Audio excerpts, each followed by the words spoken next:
Assalamualaikum warahmatullahi wabarakatuh. Bertemu lagi dengan Ibu Vika, masih dalam materi penelitian sosial. Pada pertemuan kali ini, kita akan membahas tentang pengolahan dan analisis data. Nah, kalian kemarin sudah sampai di tahap pengumpulan data, ya. Coba kita ingat kembali dulu sedikit sebelum kita lanjut ke bagian pengolahan dan analisis data. Kemarin kalian sudah melakukan penyusunan instrumen, ya. Instrumen itu adalah alat untuk mengumpulkan data. Bisa berupa kuesioner, pedoman wawancara, pedoman observasi, atau pencarian literatur. Nah, pencarian literatur ini bagi kalian yang penelitiannya tidak bisa wawancara atau angket gitu ya, karena topiknya terlalu sensitif atau misalnya terlalu berat dan tidak memungkinkan untuk ke lapangan gitu ya, tidak memungkinkan juga untuk mewawancarai atau menyebar angket kepada responden. Oke, di pencarian literatur itu kalian menggunakan studi kepustakaan, yaitu mencari jawaban-jawaban dari rumusan permasalahan penelitian itu melalui literatur-literatur, bisa lewat buku, bisa juga lewat internet ya, seperti misalnya melihat artikel atau melihat jurnal. Kalau di buku, membaca bukunya, lalu mengetikkan apa saja yang didapatkan dari buku itu, dari jurnal di internet atau dari artikel di internet ke dalam pembahasan di bab 4 ya. Itu perbedaan yang pencarian literatur. Nah, pada kali ini Ibu akan khusus bagi kalian yang menyusun instrumennya berupa kuesioner dan pedoman wawancara ya. Otomatis maka data yang kalian akan dapatkan itu yang dari wawancara dan dari kuesioner ya. Nah, lalu ketika mengolah data, kita harus tahu juga jenis data itu ada banyak. Ada data yang primer, ada yang sekunder. Kalau primer ini yang didapatkan langsung dari narasumber atau responden, subjek yang kita teliti. Nah, kalau pengumpulan data primer ini bagi kelompok yang menggunakan kuesioner dan pedoman wawancara. Jika data sekunder itu merupakan data dari pencarian literatur. Nah, karena datanya itu tidak langsung dari sumber atau subjek utama penelitian, tapi melihat dari internet, jurnal, artikel, dan buku. Oke, langsung saja kita mulai membahas tentang apa sih pengolahan data itu.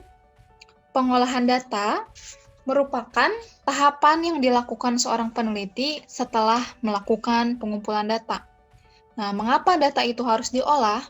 Karena untuk mendapatkan kejelasan data yang dikumpulkan, juga untuk menjawab pertanyaan-pertanyaan yang sudah dirumuskan dalam rumusan masalah. Nah, data itu ketika dikumpulkan ya, kan harus kita periksa. Baik itu dikumpulkannya melalui kuesioner maupun melalui wawancara. Harus diperiksa apakah ada yang tidak lengkap atau kurang jelas. Nah, itu mengapa perlu ada tahapan pengolahan data dan analisis data. Pengolahan data terbagi menjadi 2 tahapan. Yang pertama itu ada editing, yang kedua itu ada coding. Nah, baik instrumen yang menggunakan kuesioner maupun wawancara pasti memerlukan tahapan editing dan coding. Editing adalah kegiatan memeriksa kembali data yang telah dikumpulkan. Apa saja sih yang diperiksa? Nah, ada kelengkapan, kejelasan, konsistensi, dan kesesuaian.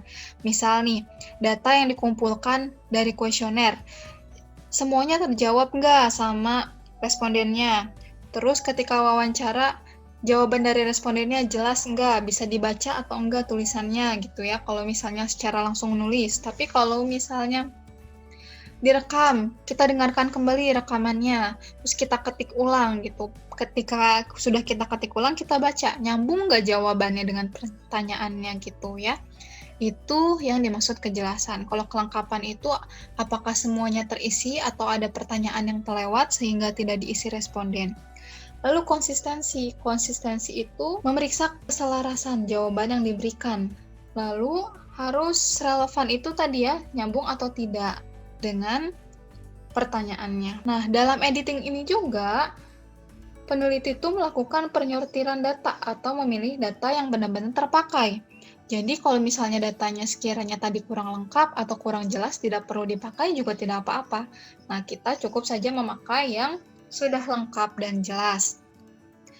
Tahap kedua atau tahap selanjutnya dalam pengolahan data adalah coding. Coding merupakan kegiatan mengelompokkan jawaban data. Ya. Nah, coding ini disebut juga sebagai pengodean.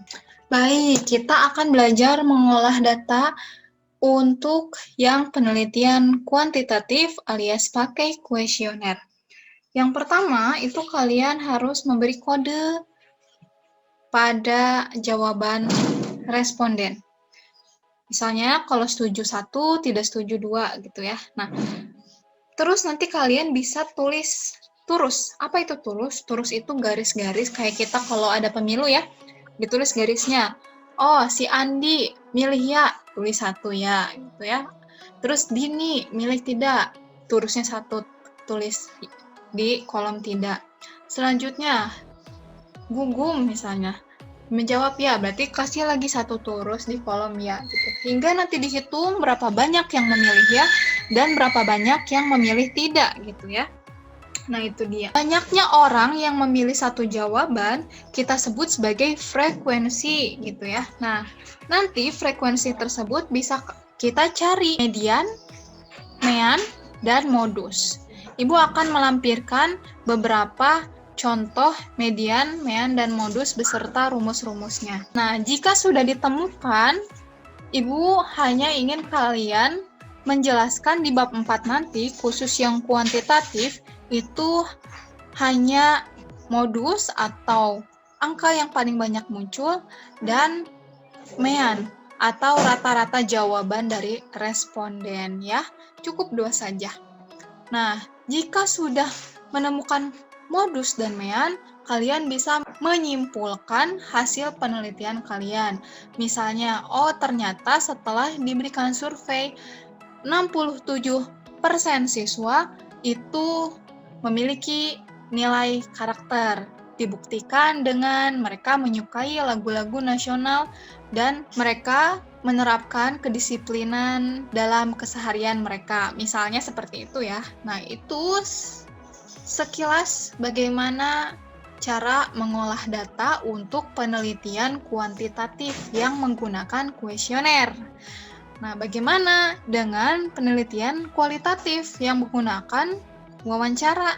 Nah, mari kita bahas. Pada dasarnya, untuk pengolahan data kualitatif menggunakan wawancara itu tetap harus ada editing ya. Kita memeriksa mana yang lengkap dan memeriksa kejelasannya.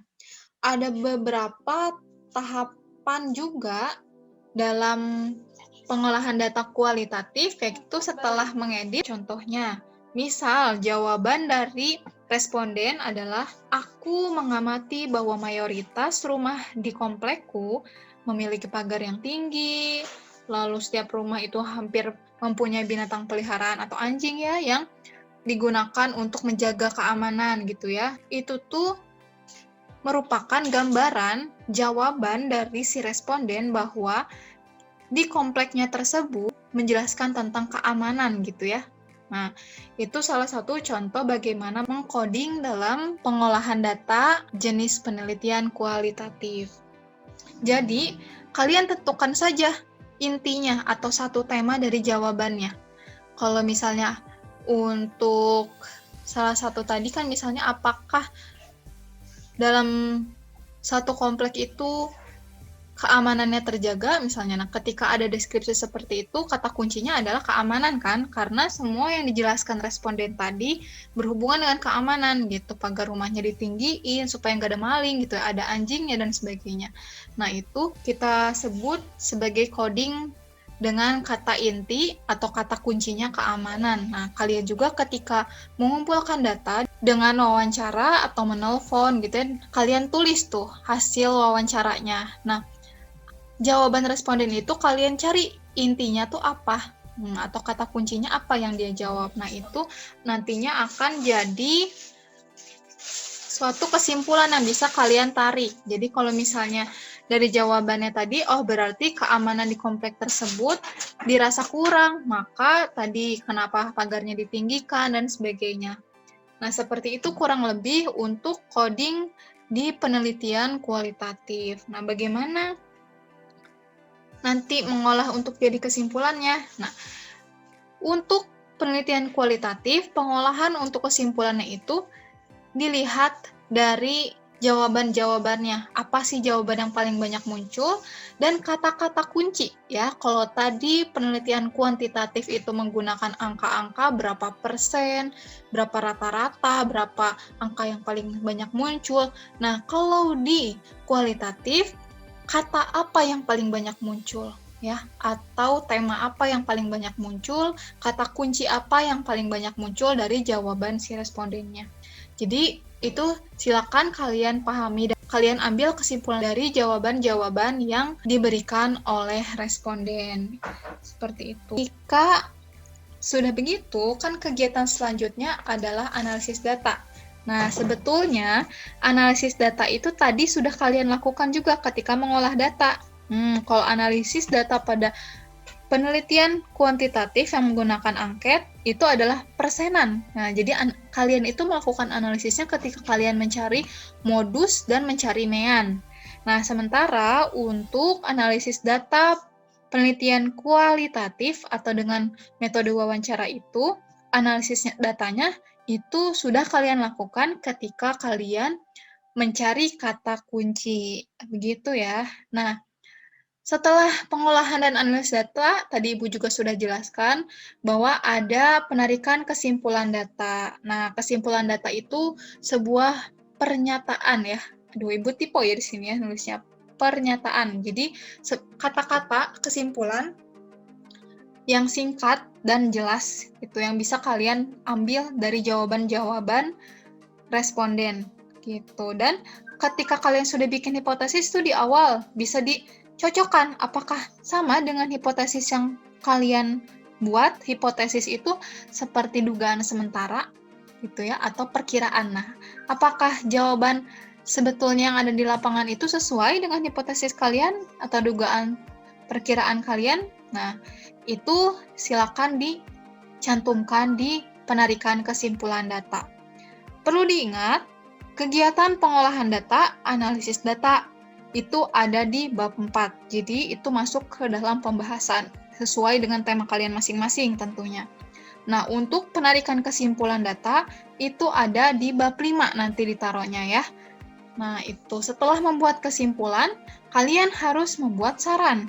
Jadi ketika data yang kalian temukan di lapangan itu sudah kalian jelaskan, sudah kalian simpulkan gitu ya, kalian juga harus memberikan saran sebaiknya seperti apa untuk misalnya menjawab rumusan masalah. Contohnya kalian meneliti tentang efektivitas pembelajaran daring. Nah, kesimpulannya misalnya siswa merasa pembelajaran daring itu tidak efektif karena membuat siswa itu tidak mengerti, belum lagi banyak gangguan ya atau distraksi, belum lagi tidak adanya kemampuan untuk membeli kuota dan sebagainya, tidak adanya sinyal dan sebagainya.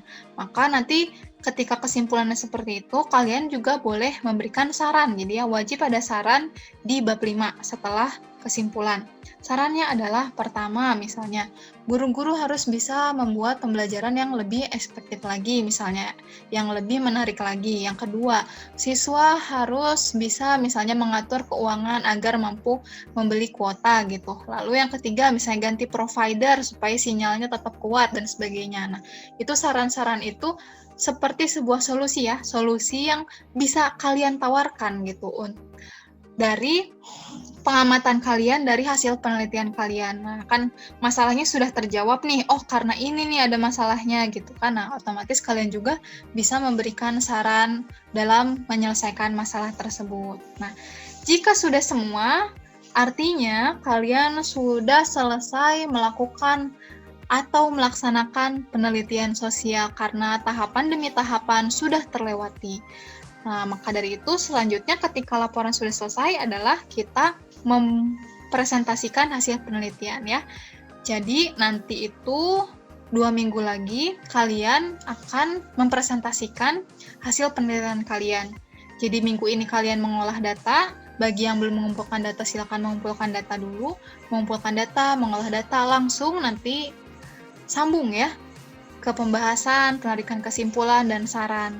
Nah, untuk pembuatan laporan, Ibu akan kirimkan PDF-nya, apa saja sih yang perlu ada di laporan, nanti kalian tinggal ikutin aja format yang ada di PDF tersebut. Mulai dari misalnya bab 1 itu isinya apa aja, latar belakang, rumusan masalah, tujuan, lalu manfaat, terus bab 2 itu landasan teori isinya apa aja, bab 3 itu metode penelitian isinya apa aja, bab 4 pembahasan isinya apa aja, bab 5 kesimpulan dasaran isinya apa aja, sampai nanti cara menulis referensi. Kalau dari buku gimana cara nulisnya, kalau dari internet kayak gimana cara nulis referensi atau daftar pustakanya. Seperti itu ya. Jadi untuk minggu ini dan minggu depan Ibu berikan seluruhnya waktu sosiologi, jam pelajaran sosiologi untuk kalian menyelesaikan laporan penelitian ini ya. Ini adalah pemberian materi terakhir dari Ibu dan jika ada kesulitan atau masih ada yang belum dipahami, silakan boleh menghubungi Ibu. Sampai berjumpa ya di minggu lusa. Nah, minggu ini kalian bekerja, minggu depan juga bekerja dengan kelompok. Minggu lusa kita bertemu untuk presentasi laporan penelitian kalian gitu ya. Cukup sekian, mohon maaf bila ada kesalahan kata-kata. Terima kasih atas perhatiannya. Wassalamualaikum warahmatullahi wabarakatuh.